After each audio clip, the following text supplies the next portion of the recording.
and welcome to our special show on heart disease and heart care, and we come to you on World Heart Day. Now, since 1990, the number of people who are dying of heart diseases in India has risen by 34%. Why are we in this situation today? We're seeing this increase of heart disease. That's what we're going to be talking about during this show. We're going to talk about what we can do to protect ourselves and our families, deal with it through lifestyle changes, and also how we can deal with it financially as well. And to take us through these issues today, we're joined by Dr. Sameer Gupta, award-winning cardiologist. Thank you for being here. Tapan Singhel, MD and CEO of Bajaj Allianz General Insurance, who's going to guide us about preparing to deal with medical emergencies. Dr. Shikhar Sharma, who founded the concept of preventive healthcare through nutrition. And also Amit Khanna, former international athlete, who was the fastest man in India between the years 1995 and 1998. Thank you all for being here with us. And first of all, Dr. Gupta, I'd like to start with you. Why are we in this situation today? Why are we seeing that at a time when in the West incidents of heart disease are going down, in India they're just increasing? This is something we see very often. You know, I was in the US for many years, and I saw the average age group of people I was treating over there. And now in India, you know, the average age group of people I'm seeing is much younger. And there are a lot of studies which have been done which have shown that Indians get heart disease about 10 years earlier than the Western counterparts. And the question is why? Why is it that the youth of India, which I would say is less than 50, have so much heart disease? There are multiple reasons for that. You know, the higher incidence of high blood pressure, cholesterol, diabetes, smoking. But why? Why is it increasing? Is it our lifestyle? Our lifestyle which is changing. You know, we have you know, the urbanization, the lack of eating nutritious food. When I say nutritious food, I mean fruits and vegetables, good nutritious food. We are now going more to the Western diet, the fries, the Coke, the processed foods, the eating out more often, lack of exercise. You know, there have been multiple studies which have been done where the Indian people are far more sedentary as compared to people abroad. So, you know, lifestyle changes are required. So, Dr. Sharma, when we talk about, we're saying nutrition and the kind of food that we take in, is there enough awareness about this? Do people realize, you know, what a key role this plays, the kind of food you choose to eat day in and day out, to your health and possibility of heart disease before you're 40? I don't think there is so much awareness about the kind of faulty choices we are making on a daily basis, because mostly people understand either just weight loss, or they understand that, okay, I don't want to get cholesterol or heart disease, let me not eat fat. But there are many factors which influence a progression to a heart condition, and that is the amount of preservatives you're eating, it is the amount of sleep you are getting, it is the number of chemicals in your food, right from processed food to the kind of food you're having on a daily basis. So it's not as simplistic as just not eating fat. And in India, we do have this habit of having a heavy dinner before we go to sleep. So these sort of issues are things that people now need to rethink. Yes, absolutely, because you know, in India it's a concept that, okay, we skip breakfast and then the lunch is 3-4 o'clock or something, and then we go home, we are really tired, we sit in front of the television, eat a big meal, and you'll be surprised, and I think doctor can tell us that many heart attacks happen in the early mornings. You know, so this heavy meal and the you know, the cortisol surge in the morning, they all add up, and lack of sleep, stress.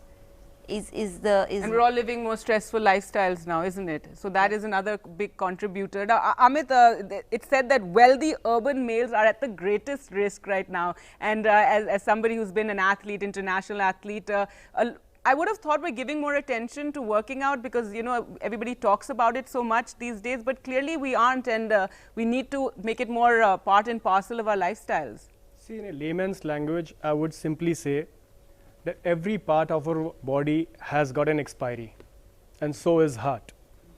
Now, our ancestors have mentioned that our breaths have been counted. The faster we're going to breathe, the shorter we're going to live. Fit person like Lance Armstrong had a resting pulse rate as 32 pulse per minute.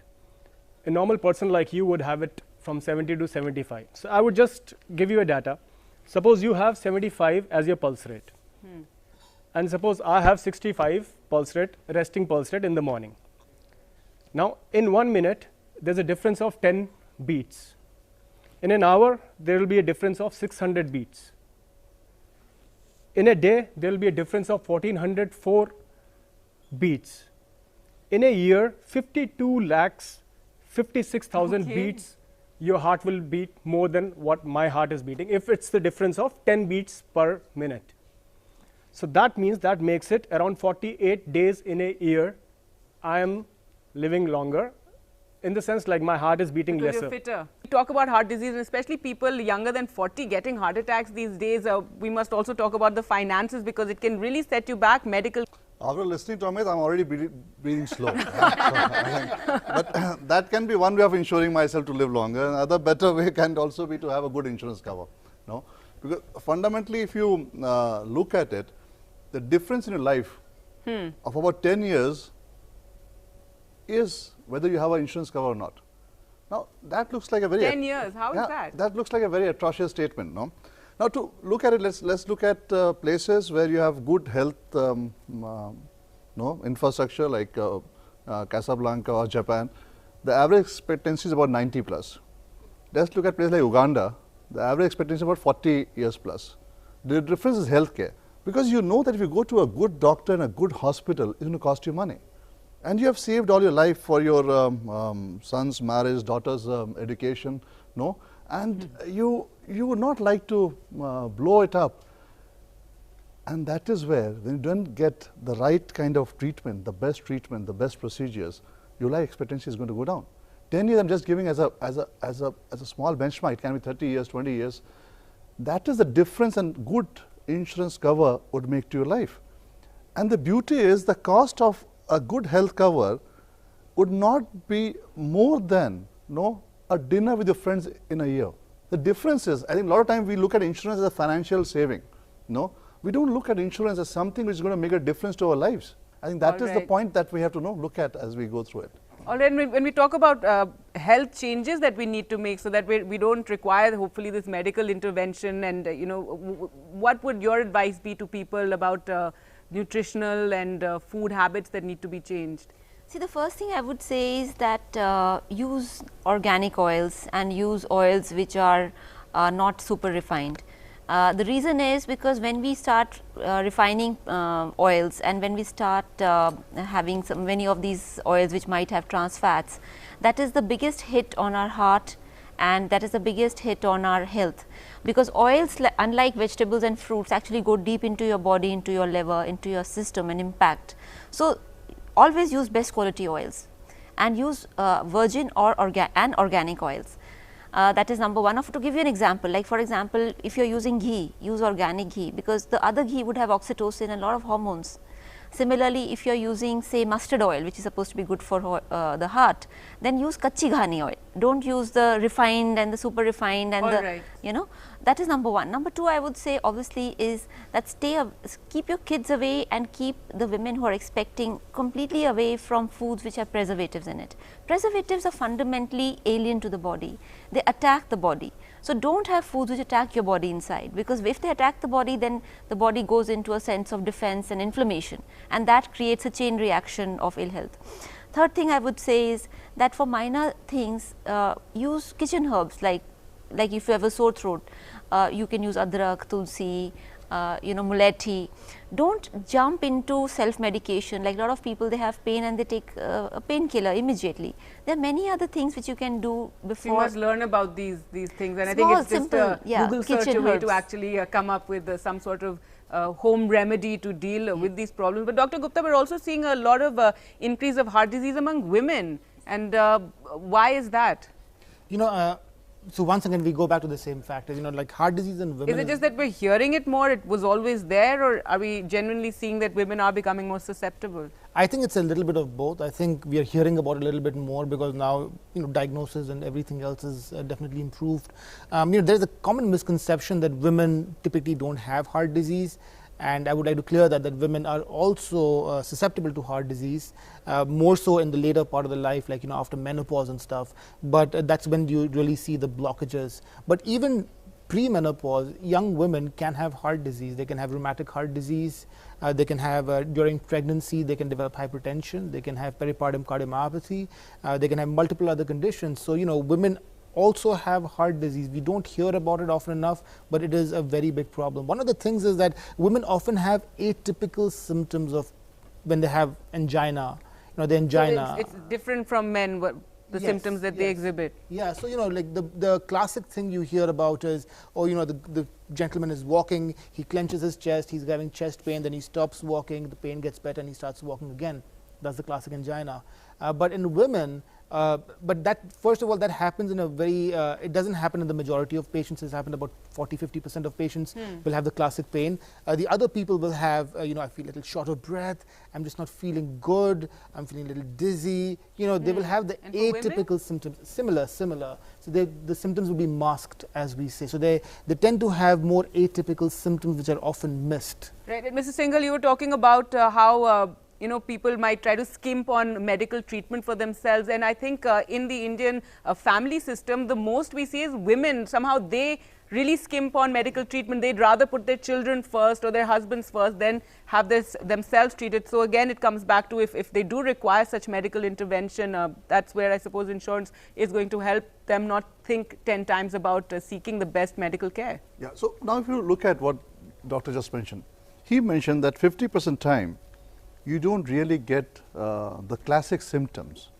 of a heart attack, which means that if you don't have a good health cover, that 50% time you'll try to ignore it. You'll try to say, yeah, it's okay, I'll get better, why go to a doctor, it's unnecessary, no, they unnecessarily charge, they'll unnecessarily admit me. And you see, that is where the probability of dying increases 50%. And that's the point I want to make. When you have a good health, should have that, be free to Yeah. not think twice about going to a hospital for care. All the point I want to make it is not only about the financial saving, it's about your mindset. You have good health cover, you walk to the best doctor, best hospitals, get the best treatment done, and you have a better quality of life. You don't hesitate. When you don't have a cover, you typically would hesitate, and women typically more. Right, Because I think that's somehow something that has is been seen inbuilt by in them. many studies. Inbuilt in Women them in terms just of don't seek preserving the medical family, care. in terms of preserving the wealth.